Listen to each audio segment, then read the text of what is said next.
I had a very intense religious experience at one point. So this was back in 1985 when I was a graduate student, and I was listening to the Jupiter Symphony. This happened, man. So this happened. I was really concentrating hard on that mandala and the sky opening up and God sort of peering forth through the clouds. And that's exactly what seemed to happen to me, is it was something like another dimension.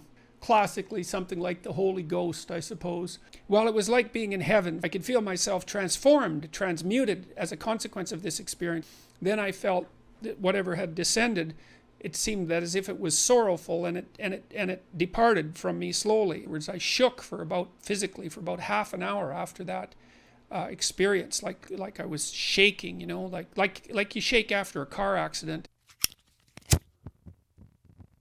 What is the story behind the logo that you use in your intros? Where did it come from?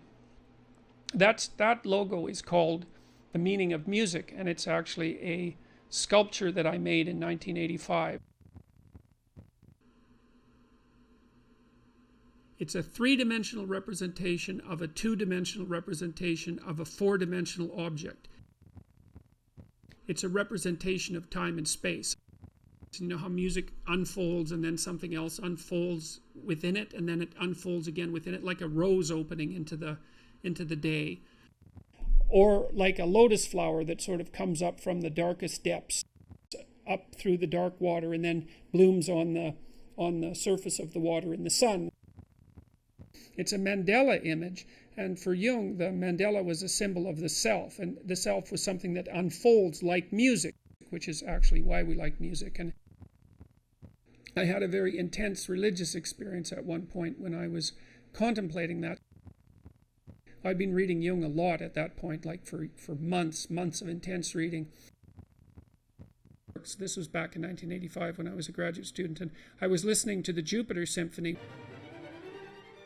This happened, man. So this happened. So I was really watching that mandala, that quarter mandala that I had made intensely, and listening to the music, trying to understand what the music was signifying.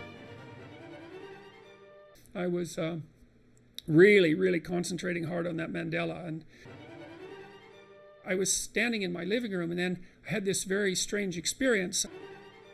The sky opening up and God sort of peering forth through the clouds. And that's exactly what seemed to happen to me, is that I had this sense. It was like a vision, although I was still in my living room and knew it. But inside the theater of my imagination, I could feel the sky opening up. Now, the only way I can really think about it is that it was something like another dimension. And then I could feel this force descend upon me.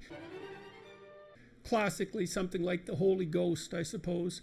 And it filled me with this intense sense of paradisal, I don't know how to say it. Well, it was like being in heaven for some brief period of time.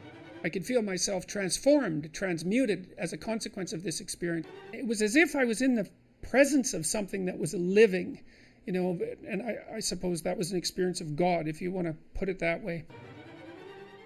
That's certainly what it seemed like, and I felt that I could live that way. I could live transfigured like that permanently if I desired it. And I thought, I don't know how I would act. I don't know how I would interact with people. I don't know how people would interact with me. I just don't think that I could do it. And then I felt that whatever had descended, it seemed that as if it was sorrowful, and it departed from me slowly. And